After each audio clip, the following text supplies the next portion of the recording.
El plato de sopa todavía desprendía un vapor que olía a hogar, a domingos de antaño, cuando mi hija me dijo, con una voz que no reconocí como suya: «Papá, hemos tomado una decisión. O te vas a la residencia de ancianos o te acomodamos en el pequeño cuarto de herramientas de jardín. Tú eliges». Sus palabras no cayeron. Se quedaron suspendidas en el aire denso del comedor, tan pesadas que ni el péndulo del viejo reloj de pared se atrevió a seguir su curso.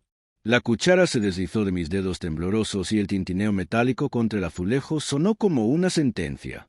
Me quedé inmóvil, mirándola, no porque no creyera lo que había dicho, sino porque en ese instante, en el reflejo de sus ojos fríos, comprendí que la niña a la que había enseñado a andar en bicicleta, la que se dormía en mi regazo escuchando cuentos, había desaparecido para siempre. Frente a mí solo quedaba una mujer esculpida por la ambición, una extraña con mi misma sangre corriendo por sus venas. A su lado, Ricardo, su marido, la observaba en silencio, con los brazos cruzados y esa sonrisa de suficiencia que siempre me había parecido un insulto velado. Él era el arquitecto de esta crueldad, lo sabía. Pero lo que ellos no sabían era que los años me habían enseñado a guardar silencio no por debilidad, sino para escuchar mejor el eco de sus intenciones. «¿La residencia o el cuarto?», repitió ella, como si estuviera negociando la compra de un mueble viejo. «¿Esa es la consideración que le tienes a tu padre?», pregunté, mi voz un susurro sereno que pareció desconcertarlos más que un grito. «Es la consideración que le tengo a un hombre que ya no puede cuidarse solo. Necesitamos nuestro espacio, papá». «Espacio». Sonreí con una tristeza que se me anudó en la garganta. «Esta casa tiene 5 habitaciones. No es una cuestión de metros cuadrados, es de convivencia», intervino Ricardo con ese tono condescendiente que usaba para dar órdenes. «Usted interfiere en nuestra vida, don Elías. Es mejor que esté en un lugar donde lo atiendan profesionalmente». «Que me atiendan», repetí la palabra, sintiendo su falsedad. «Qué palabra tan vacía cuando sale de una boca hipócrita». Respiré hondo. Aparté el plato de sopa, que ya se había enfriado. Tomé la servilleta de tela y la dejé doblada sobre la mesa, un pequeño gesto de dignidad en medio del naufragio. «Entiendo», dije. «¿Entonces aceptas ir a la residencia?», preguntó Sofía, impaciente, con un brillo de alivio en la mirada. «No». Me levanté despacio, con una calma que los llenó de una visible inquietud. Saqué mi viejo teléfono móvil del bolsillo, un aparato sencillo que apenas usaba, y marqué un número que no había tecleado en más de una década. «¿Qué haces?», preguntó ella, cruzando los brazos, su postura defensiva delatando su nerviosismo. «Tomo una decisión», respondí, y llevé el teléfono a mi oído. Una voz grave, familiar, contestó al otro lado. «Elías, ¿eres tú?». «Sí, Mateo. Ha llegado el momento». Hubo una pausa. «¿Estás seguro?». «Más que nunca». «Bien», dijo sin más preguntas. «En media hora estaré allí». Colgué, guardé el teléfono y miré a mi hija. «Alguien vendrá a recogerme». «¿A recogerte? ¿Quién?». «Ya lo verás». Y volví a sentarme, no en la silla del comedor, sino en mi viejo sillón de orejas, el único mueble que aún sentía como mío. El silencio en la casa era denso, tangible. Sofía no sabía si sentirse aliviada o amenazada. Ricardo, en cambio, se paseaba por la sala, mirando por la ventana cada pocos minutos, como si esperara una emboscada que no terminaba de comprender. Durante esa media hora, el único sonido fue del reloj, que había reanudado su marcha, cada tic-tac un martillo golpeando el yunque del tiempo. Yo, mientras tanto, observaba el mantel manchado de sopa y mi mente viajó a través de los años. Recordé cuántas veces había cocinado para ellos, cuántas noches había velado sus fiebres, cuántas veces había rezado en silencio para que nunca les faltara nada. «Papá, somos una familia», solía decirme ella cuando era una niña y se acurrucaba a mi lado. Qué ironía. Ahora me expulsaba de la casa que yo mismo había construido con mis manos gastadas de obrero y mi espalda partida en dos, ladrillo a ladrillo, sueño a sueño. No me dolía la humillación, me dolía el olvido. Porque el olvido de un hijo no te mata de golpe, te va apagando lentamente, como una vela a la que le falta el oxígeno. A las 7:30 en punto, alguien llamó a la puerta. 3 golpes firmes, pausados, como si cada uno anunciara el final de una era y el comienzo de otra. Ricardo fue quien se levantó para abrir. Cuando la puerta se abrió, el aire de la estancia pareció cambiar, volverse más eléctrico. Allí estaba él, Mateo Rivas, impecable en un traje oscuro, el cabello cano peinado hacia atrás, el rostro marcado por los años pero con la misma mirada de acero que yo recordaba. Había sido mi socio, mi mejor amigo décadas atrás, cuando ambos éramos jóvenes y soñábamos con levantar una pequeña empresa constructora. Yo invertí hasta el último céntimo que tenía. Él se encargó del resto. Cuando mi esposa Isabel enfermó, vendí mi parte para costear sus tratamientos, y él, a pesar de mis negativas, nunca me lo perdonó. «Buenas noches», dijo Mateo entrando con paso decidido, su presencia llenando la habitación. Sofía se quedó helada. Ricardo se enderezó, intentando disimular su nerviosismo. «¿Puedo saber qué hace usted aquí?», preguntó mi yerno, tratando de sonar autoritario. «He venido a buscar a mi amigo», respondió Mateo sin dignarse a mirarlo. Luego, sus ojos se encontraron con los míos. «¿Listo, Elías?» «Listo», dije, poniéndome de pie con una energía que no sentía desde hacía años. Sofía reaccionó por fin. «¿Qué está pasando, papá? ¿A dónde vas?» «A un lugar donde la gente todavía recuerda lo que significa la palabra lealtad», respondí. Ella frunció el ceño. «No entiendo». «No tienes que entender, Sofía. Solo mira y aprende». Mateo se giró hacia mí. «¿Deseas llevarte algo?» «Nada que pertenezca a esta casa», dije con firmeza. Ricardo soltó una risa burlona. «¿Y a dónde piensa ir? ¿A vivir de la caridad de su amigo?» Mateo lo miró con una calma que helaba la sangre. «Te equivocas, muchacho. Elías no va a vivir de mi caridad». «Ah, ¿no?» «No, va a vivir de lo que es suyo». Sofía se quedó con la boca abierta. «¿Suyo? ¿De qué está hablando?» Mateo sonrió, una sonrisa casi imperceptible. «Más tarde lo sabrás». Me ofreció su brazo y salimos juntos de la casa. Mientras cruzábamos el umbral, me di la vuelta y miré a mi hija por última vez. Por un instante, creí ver en sus ojos un destello de arrepentimiento, pero lo ocultó enseguida bajo una máscara de orgullo herido. «Papá, somos una familia, no hagas esto», gritó. Me detuve en el porche, sin girarme. «Las familias se cuidan, Sofía, no se abandonan». Y cerré la puerta tras de mí. El coche de Mateo nos esperaba fuera, una berlina negra, elegante y silenciosa. Subí despacio, sintiendo el peso de mis años, pero también una extraña ligereza. Mientras nos alejábamos por la calle, las luces de mi casa, de la casa que ya no era mía, se hacían cada vez más pequeñas en el espejo retrovisor, hasta desaparecer.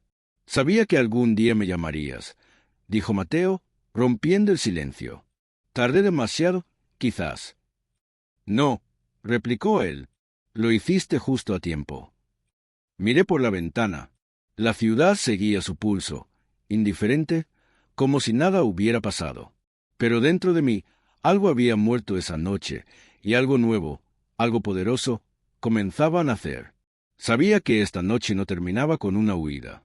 Esta noche apenas comenzaba mi justicia. El coche avanzaba con suavidad entre las luces de la ciudad. Mateo conducía sin decir una palabra, y yo agradecía ese silencio cómplice. A veces, las palabras solo sirven para ensuciar lo que el alma ya ha comprendido. Miré mi reflejo en el cristal de la ventanilla. Un anciano con la mirada cansada, el rostro surcado de arrugas y el corazón lleno de cicatrices invisibles. Me pregunté en qué preciso instante mi vida se había torcido de aquella manera, cuando mi hija había dejado de verme como su padre para empezar a verme como un estorbo, una carga. Quizás la respuesta no estaba en el presente, sino enterrada en el pasado, en esos años en los que todo parecía eterno, incluso el amor. Sofía tenía apenas 9 años cuando su madre, mi Isabel, enfermó. El diagnóstico fue un golpe brutal, un cáncer que avanzaba sin piedad. Por aquel entonces, yo trabajaba en la empresa de construcción, jornadas interminables que apenas me dejaban respirar. Salía de casa antes del amanecer y regresaba cuando mi pequeña ya dormía. Pero cada céntimo que ganaba, cada gota de sudor, era para sus tratamientos, para aferrarnos a una esperanza que se desvanecía día a día. Recuerdo una de las últimas noches en el hospital. Isabel me tomó de la mano, sus dedos fríos y frágiles, y me dijo con un hilo de voz: «Elías, si algo me pasa, prométeme que no dejarás que Sofía olvide nunca lo que es el amor incondicional». «Te lo prometo, mi vida», le respondí, mientras sentía como su mano perdía el último hálito de calor. Cumplí esa promesa con cada fibra de mi ser. Me convertí en madre y padre, en amigo y refugio. No me importó pasar hambre si ella podía tener los mejores libros para la escuela. Vendí mi viejo coche, mis herramientas de trabajo más preciadas, el reloj de oro de mi boda, todo. Cada sacrificio era una ofrenda en el altar de su futuro. Cuando cumplió 16, con el dinero que había ahorrado durante meses, le compré su primer vestido para el baile de graduación. Era un vestido sencillo, de color marfil, pero cuando se lo probó, sus ojos brillaron. Lloró de emoción y me abrazó con una fuerza que sentí que el corazón me iba a estallar en el pecho. «Te amo, papá», me dijo entonces, con la voz quebrada. Y yo, en mi inocencia, creí que nada ni nadie podía romper jamás ese lazo sagrado. Pero la vida, como el cemento que se agrieta con el paso del tiempo, empezó a mostrar sus fisuras. El primer cambio notable llegó cuando conoció a Ricardo.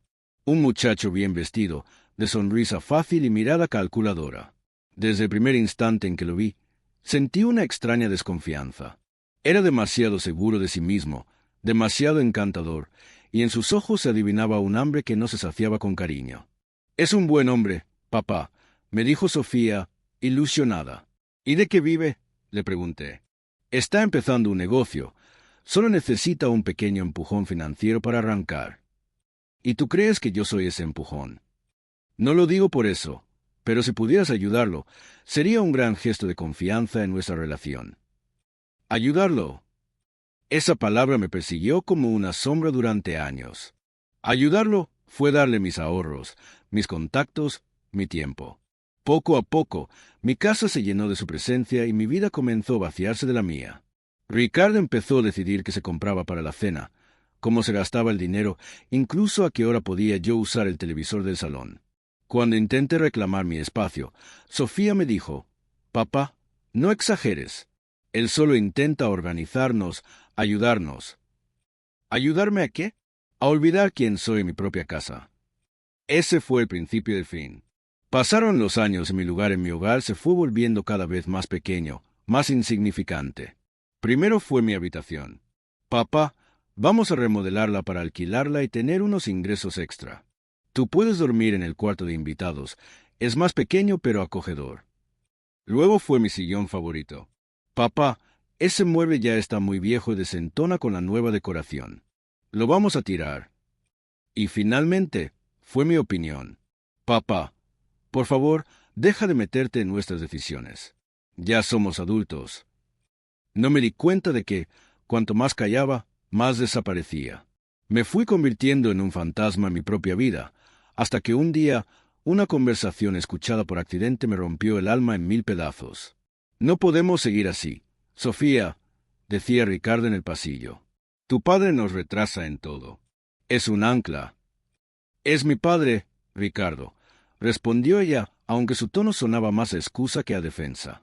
«Un padre que no trabaja, que ocupa espacio y que cuesta dinero. No seas sentimental». «No digas eso». «Entonces, decide, o él, o nuestra vida juntos». Me apoyé contra la pared, sintiendo como el suelo se abría bajo mis pies. Mi hija no respondió, y ese silencio fue la sentencia más cruel que jamás había escuchado. El día que me dio el ultimátum, la residencia o el cuarto de herramientas, no me sorprendió. En el fondo, ya lo había sentido venir. Solo necesitaba escuchar las palabras de su propia boca para entender que ya no quedaba nada del amor con el que la había criado. Pero lo que ella no sabía era que, a veces, el silencio de un padre no es debilidad, es estrategia. Mateo siempre me lo decía: el hombre que calla cuando lo humillan no está derrotado. Está observando el terreno para dar el siguiente paso. Y yo, en mi silencio, había observado bastante. Llegamos a su casa esa noche. Era una residencia moderna y elegante, de esas que huelen a mármol y a poder silencioso. Cuando entré, su esposa, Elena, me recibió con una sonrisa cálida que me llegó al alma. «Elías, por fin. Mateo nos ha hablado tanto de ti». «Gracias», Hija, disculpa que venga a estas horas. Por favor, esta es tu casa.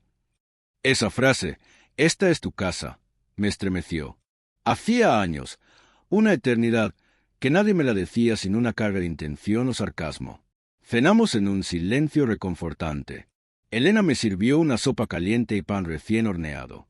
Cuando terminé, Mateo me miró y dijo: «Te quedarás aquí el tiempo que quieras, Elías. Pero mañana hablaremos de algo más importante». «¿De qué se trata?», pregunté. «De justicia», respondió. Esa palabra retumbó en mi pecho. Justicia. No venganza, no resentimiento. Justicia. Esa noche dormí en una habitación amplia, con sábanas limpias que olían a lavanda. Cerré los ojos y, por primera vez en muchos, muchos años, no soñé con gritos ni con puertas cerradas. Soñé con Isabel, mi esposa, sonriendo en un campo de girasoles bajo un sol radiante. Me decía con su voz dulce y clara: «Ya es hora, Elías. No para castigar, sino para enseñar». Desperté con lágrimas en los ojos, pero no eran de tristeza. Eran lágrimas de claridad. Supe en ese momento que el plan que había empezado con una simple llamada iba a cambiarlo todo.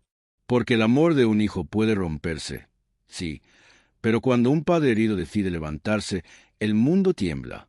El amanecer me encontró sentado junto al gran ventanal de la habitación, con una taza de café humeante entre las manos y la mente llena de recuerdos entrelazados. El sol se filtraba tímidamente entre las cortinas, tiñendo el cuarto de unos tonos dorados y melancólicos. Había dormido poco, pero no por la tristeza que me había acompañado durante años, sino por una claridad abrumadora. Por primera vez en mucho tiempo, mi cabeza no era un torbellino de dolor, sino un mapa despejado. Escuché los pasos de Mateo acercándose por el pasillo. Siempre fue un hombre puntual, de esos que creen que el tiempo no se desperdicia, se honra. Entró sin hacer ruido, portando un dossier de cuero oscuro bajo el brazo. «Buenos días, viejo amigo», me dijo, su voz grave pero serena. «Buenos días, Mateo. ¿Listo para que te cuente lo que anoche dejé flotando en el aire?» «Listo», respondió él, sentándose en el sillón frente a mí. Abrió el dossier y lo colocó sobre la pequeña mesa de centro. Dentro había papeles amarillentos, documentos notariales con sellos antiguos, fotografías en blanco y negro y un contrato que reconocí al instante. «¿Recuerdas esto?», preguntó, señalando el contrato. «Claro que sí. Es el acta de constitución de la empresa que fundamos juntos, Cimientos Sólidos». «Exacto», asintió Mateo.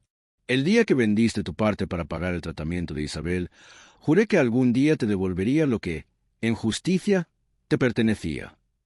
Lo miré con una sorpresa genuina. «Pero te dije 1000 veces que no hacía falta, Mateo. Lo nuestro era más que negocios». «Lo sé. Lo hice por amistad y por amor», añadió con un gesto grave. «Pero el amor no se paga con palabras, Elías. Se honra con actos». Sacó otro documento, más reciente, y lo deslizó hacia mí. «Desde hace 20 años, todos los beneficios de la empresa se han dividido escrupulosamente en 2 partes. La mitad de todo está a tu nombre en un fideicomiso». Sentí que el corazón me daba un vuelco, un latido sordo y potente. «¿Qué dices? Eso es imposible. Yo firmé la venta de mis acciones». «Sí, pero firmaste un acuerdo simbólico entre nosotros. Nunca lo registré oficialmente ante notario. Legalmente, nunca dejaste de ser copropietario de la mitad de la empresa». Me quedé en silencio, abrumado, sin saber qué decir. Durante años había vivido con modestia, contando cada moneda, sin imaginar que, sobre papel, era dueño de la mitad de una de las constructoras más importantes del país. Mateo se inclinó hacia mí, su mirada intensa. «Tu hija y su marido creen que te han vencido, que te han despojado de todo.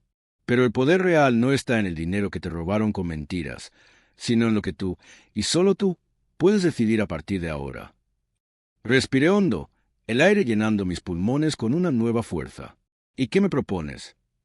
Mateo encendió un cigarrillo, un viejo vicio que no había abandonado. «Justicia, Elías, pero no la justicia que destruye, sino la que enseña». «Habla claro, por favor. Vamos a dejar que ellos mismos caven su propia fosa. Les daremos exactamente lo que siempre han querido, la ilusión del dinero, del poder, de la oportunidad, y observaremos qué hacen con ella. Lo miré, intrigado. ¿Qué tienes en mente? Primero, harás las paces con ellos. Les dirás que todo fue un arrebato, un malentendido, que aceptas irte, pero que, como padre, quieres dejarles algo para asegurar su futuro. ¿Y qué les dejaré? Un documento, un testamento falso que diga que, en caso de tu muerte, heredan la totalidad de tus acciones en mi empresa. Solté una risa incrédula. ¿Y eso qué logrará? Que revelen su verdadera naturaleza. La codicia, Elías, siempre rompe el disfraz más elaborado. Mateo tenía razón. Conocía demasiado bien a Ricardo.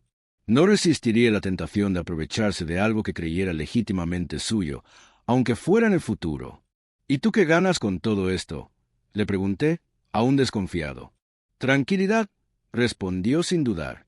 Me he cansado de ver cómo la gente buena sufre en silencio mientras los deshonestos prosperan. Es hora de que alguien ponga las cosas en su lugar. Esa mañana desayunamos juntos. Su esposa, Elena, escuchaba en silencio, con esa serenidad que solo poseen las mujeres que han visto mucho y comprendido más. Cuando Mateo le contó el plan, ella sintió despacio y, posando una mano sobre la mía, me dijo: Elías, a veces las lecciones que más duelen son las únicas que dejan una huella imborrable. No quiero hacerles daño, Elena. Solo quiero que entiendan.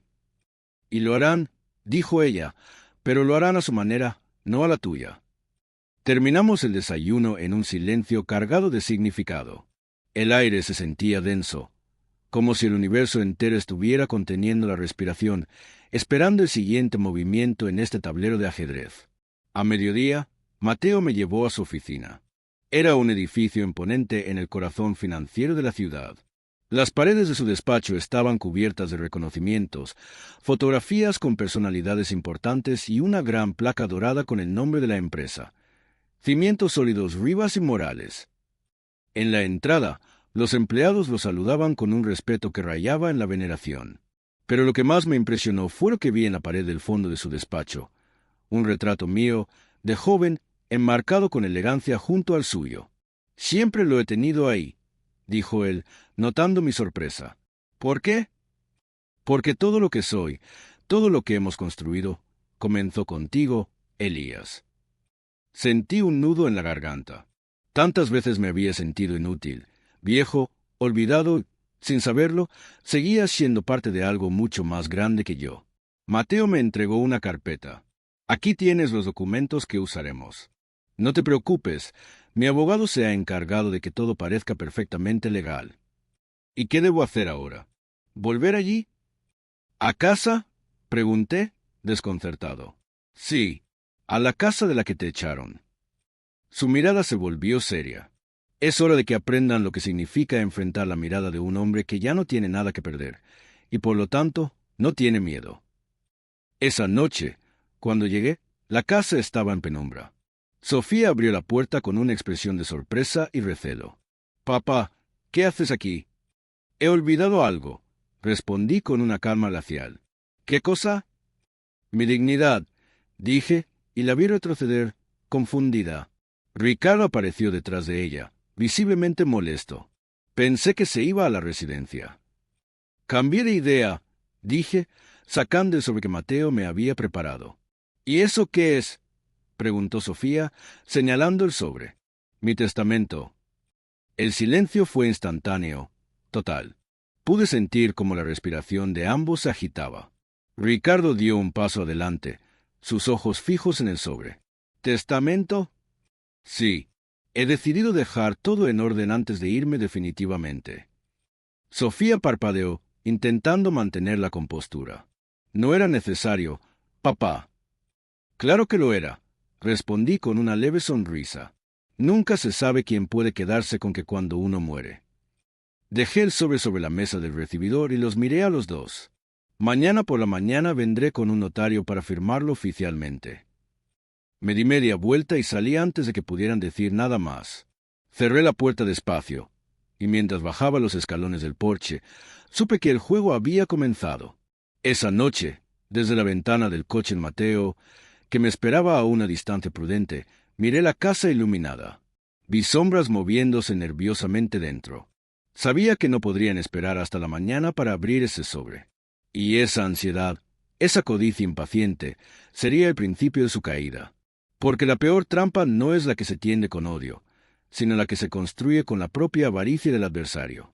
La noche siguiente, Mateo organizó la cena. Su casa, que de por sí era elegante, se iluminó con lámparas de luz cálida que daban al ambiente un aire solemne, casi teatral. Yo llegué temprano.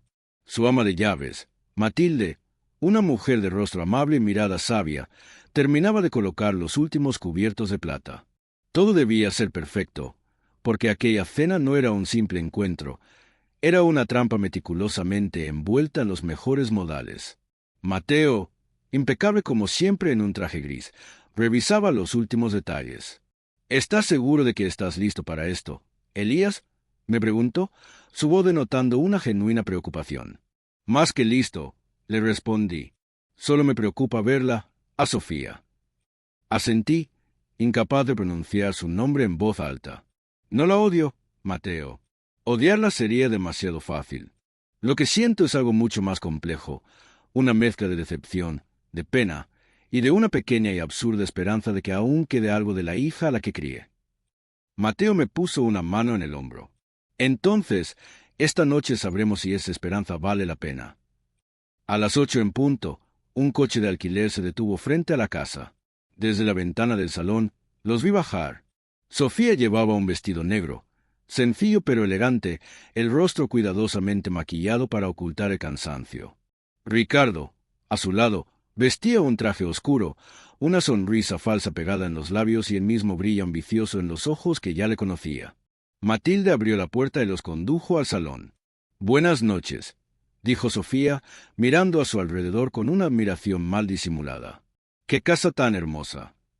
«Gracias», respondió Mateo, dándole la mano con una formalidad cortés. «Me alegra que hayan podido venir». Luego se giró hacia mí. «Supongo que no esperaban verlo tan pronto, ¿verdad?». El silencio se volvió incómodo, casi tangible. Sofía tragó saliva. Ricardo carraspeó y fingió una cortesía que no sentía. «Buenas noches, don Elías». «Buenas noches, Ricardo». Nos dimos la mano. La suya estaba fría y húmeda. Nos sentamos a la mesa.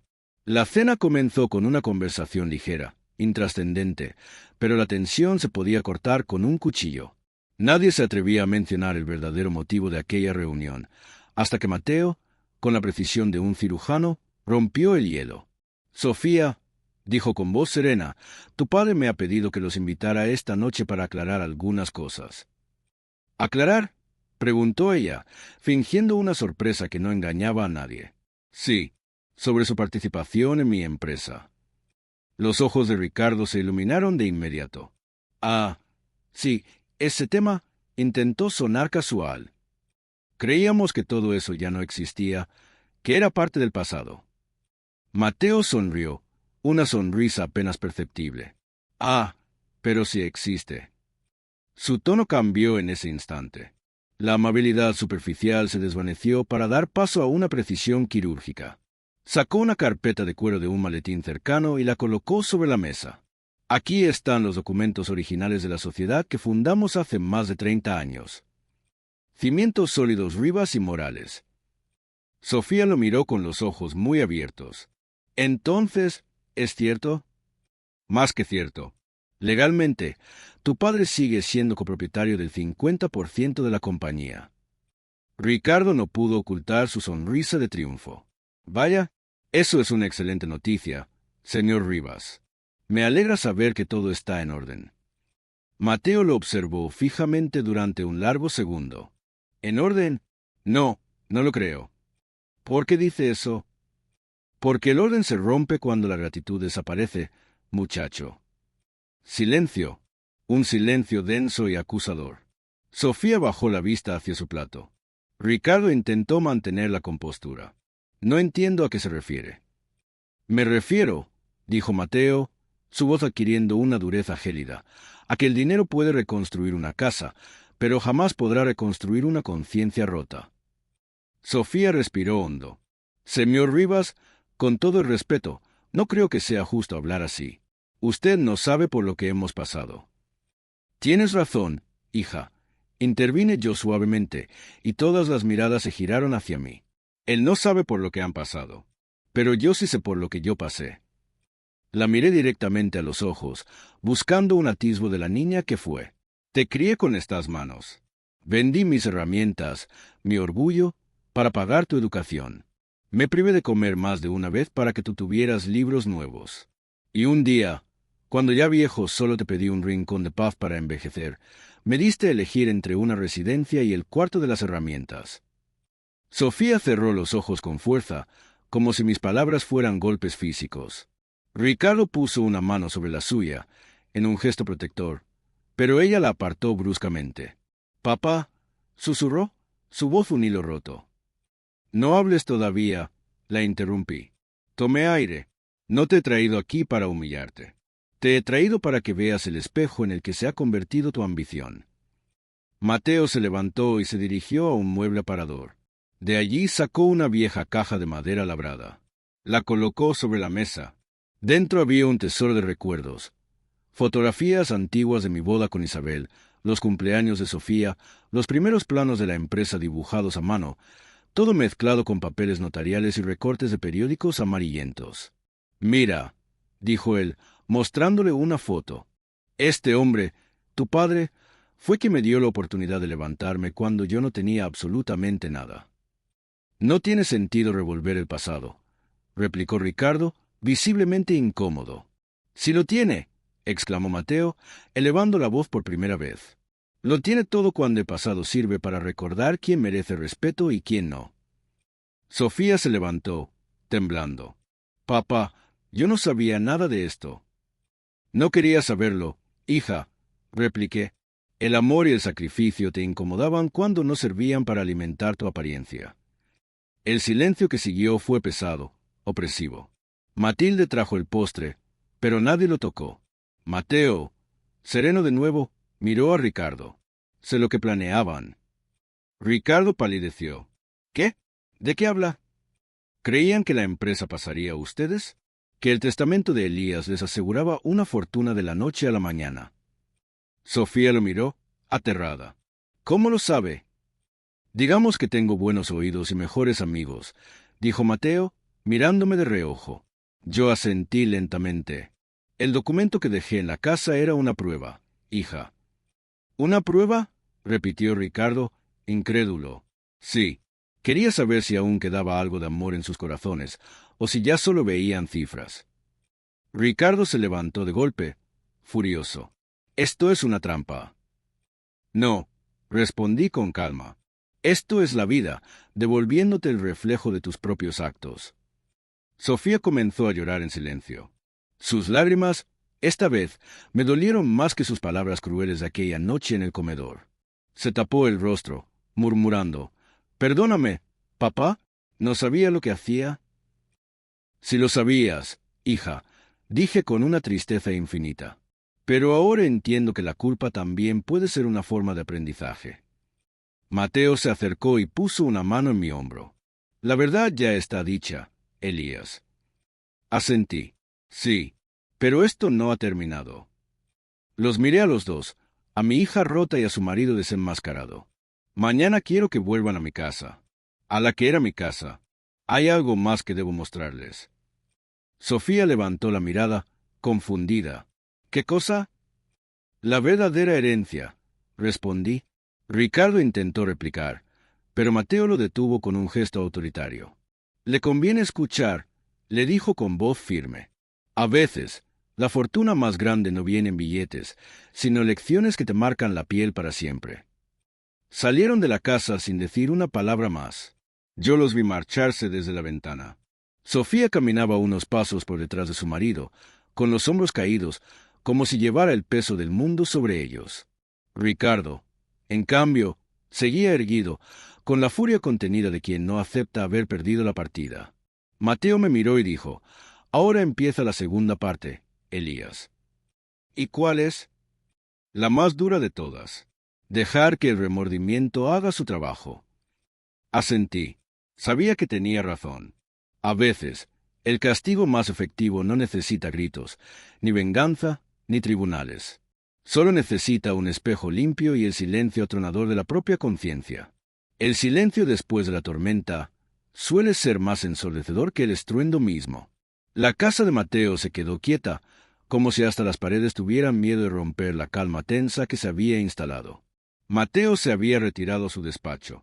Yo me quedé solo en el inmenso salón, con mi bastón apoyado contra la mesa y el corazón más pesado que nunca. Había ganado la batalla, sí, pero no sentí el sabor de la victoria, sino el regusto amargo del vacío. La justicia, descubrí en ese momento, no siempre trae consuelo. A veces, solo deja un eco doloroso que te recuerda todo lo que tuviste que perder para poder alcanzarla. Esa noche no cené. Solo me serví un vaso de coñac y me senté frente al ventanal. La lluvia había comenzado a caer, lenta y persistente, como si el cielo también quisiera llorar conmigo, o por mí. Mi mente, sin poder evitarlo, viajó de nuevo al pasado. Recordé los días en que Sofía era una niña, como corría por el pequeño jardín de nuestra casa con su madre, mi Isabel, persiguiéndola, ambas riendo con las manos manchadas de pintura. Recordé cómo se acurrucaba en mis brazos en las noches frías, prometiéndome con su vocecita infantil que ella nunca, nunca me dejaría solo. Y pensé, quizás las promesas no se rompen. Simplemente se las lleva el viento cuando el corazón se endurece demasiado. Pasaron 2 días de silencio absoluto. Ni una llamada, ni un mensaje. Hasta que, al tercer día, Matilde entró en el salón con un sobre en la mano. «Don Elías, ¿ha venido alguien a dejar esto para usted?» «¿Quién?», pregunté, mi corazón dando un vuelco. «Una muchacha. ¿Su hija?» Mi pecho se encogió. Tomé el sobre. Tenía mi nombre escrito en la parte delantera, con su caligrafía, ahora temblorosa e insegura. Dentro había una carta y una llave solitaria. «Papá, no sé si tengo derecho a escribirte después de todo el daño que te he hecho». Ricardo se fue. Me dejó sola, en medio de nuestras deudas, con la casa a punto de ser embargada y el orgullo completamente destrozado. No tengo nada. Solo me quedan los recuerdos y una culpa que me ahoga. La llave es de tu antigua casa. Ya no me pertenece. Fui al banco y firmé la renuncia a cualquier derecho sobre ella. No quiero nada que no me haya ganado con mis propias manos. Sé que las palabras no bastan, pero si algún día, en el futuro, decides que puedes volver a escucharme, estaré en el lugar donde solías llevarme de niña, el Parque de los Álamos, en el banco junto al lago. Perdóname, aunque sé que no lo merezco. Tu hija, Sofía. Leí la carta 3 veces. La tinta estaba corrida en algunas partes, pequeñas manchas azules que delataban las lágrimas. O quizás era lluvia. No importaba. Lo que importaba era que, por primera vez en años, sentía que estaba escuchando la verdadera Sofía, no la mujer que Ricardo había moldeado a su antojo. Esa misma tarde, le pedí a Mateo que me llevara al parque. No hizo preguntas, solo asintió y preparó el coche. El cielo seguía gris, pero el aire olía a tierra húmeda, a limpio. Cuando llegamos, el parque estaba casi vacío. Los viejos álamos se mecían suavemente con la brisa. Y allí, en el banco de madera donde solíamos sentarnos a dar de comer a los patos, estaba ella. Sofía, vestida con un abrigo gastado, el cabello suelto y los ojos hinchados de tanto llorar. Me vio acercarme y se puso de pie, pero no se atrevió a dar un paso. Yo avancé con lentitud, apoyándome en mi bastón. Cada paso un eco en el camino de grava. Cuando estuve frente a ella, solo pude decir, «Siéntate, hija». Obedeció en silencio. Nos quedamos así, uno al lado del otro, sin hablar, escuchando el susurro de las hojas al caer. «¿Por qué viniste?», pregunté al fin. «Porque ya no tengo a nadie más», respondió, su voz apenas un murmullo. «Si tienes, Sofía, te tienes a ti misma. Y eso, aunque ahora no lo veas, vale más de lo que imaginas. No sé si puedo volver a ser quien era antes». «Nadie puede volver atrás», respondí. «Pero uno siempre puede empezar desde un lugar diferente». Ella rompió a llorar, esta vez sin esconderse, un llanto profundo, desgarrador. Yo la dejé llorar. No dije nada. No puse una mano en su hombro. A veces, el perdón necesita empezar con el espacio, con el silencio que permite que el dolor salga. Cuando se calmó, Me mostró un pequeño cuaderno de notas. He escrito algo, dijo, su voz temblorosa. Sobre ti, sobre mamá, sobre todo lo que he aprendido estos días. ¿Puedo leerlo? No, todavía no. Quiero terminarlo primero. Quiero que tenga sentido. Asentí. Y en ese momento, en sus ojos enrojecidos, vi a mi hija como hacía años que no la veía, humana. No perfecta, no fuerte, sino frágil y dolorosamente consciente de su propia fragilidad.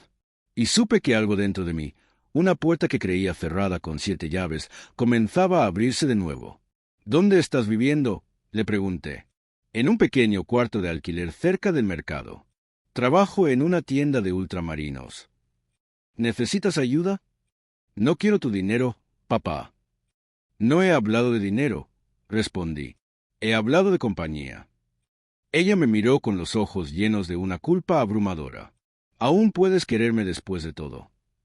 Nunca he dejado de hacerlo, Sofía. Sus manos, temblorosas, buscaron las mías sobre el banco. Eran las mismas manos que un día me habían señalado la puerta, y que ahora, frías y desnudas, pedían abrigo. Y yo, sin pensarlo, las tomé entre las mías. No porque hubiera olvidado, sino porque, por fin, había entendido. El sol comenzaba a ponerse, tiñendo las nubes de un naranja melancólico. Mateo, a lo lejos, observaba la escena desde el interior de su coche. Sofía se recostó suavemente sobre mi hombro, como hacía cuando era una niña. ¿Crees que mamá me perdonaría?, susurró. Tu madre tenía un corazón inmenso. Pero el perdón no viene de los muertos, hija. Viene de lo que hacemos en vida después de reconocer que hemos fallado. Ella asintió, y entonces, con una voz casi rota, dijo, ¿quiere empezar de nuevo, papá? Entonces empieza. ¿Puedo volver a verte? Cuando quieras. Regresé a casa de Mateo esa noche con el corazón distinto. No más ligero, pero sin más vivo. Le conté todo lo que había pasado. Él me escuchó en silencio, sin interrumpir. Cuando terminé, me preguntó, ¿y la has perdonado? No lo sé, Mateo. ¿Cómo que no lo sabes? Creo que el perdón no es una puerta que se abre de golpe. Es un camino que se empieza a recorrer. Y hoy apenas he dado el primer paso. Antes de dormir, volví a leer su carta. La guardé con cuidado en el cajón de la mesilla, junto a una vieja fotografía de Isabel. Lo hiciste bien, mi amor, le murmuré al retrato. La lección fue dura, pero fue con amor. Apagué la luz. Por primera vez en mucho, mucho tiempo, no soñé con dolor ni con traición. Soñé con un banco bajo los álamos, con una hija llorando y un padre que, a pesar de todo el dolor del mundo, seguía creyendo en ella. Porque a veces, la venganza más grande no es destruir a quien te ha hecho daño, sino obligarlo a mirarse en el espejo y darle la oportunidad de aprender a ser mejor. Y si esta historia te mantuvo en vilo, no olvides suscribirte para no perderte las próximas. Me gustaría mucho saber tu opinión. ¿Desde qué parte del mundo me estás escuchando? ¿Qué te ha enseñado esta historia sobre el perdón y la familia? Y una pregunta más personal. ¿Qué habrías hecho tú en el lugar de Elías? Deja tu respuesta en los comentarios.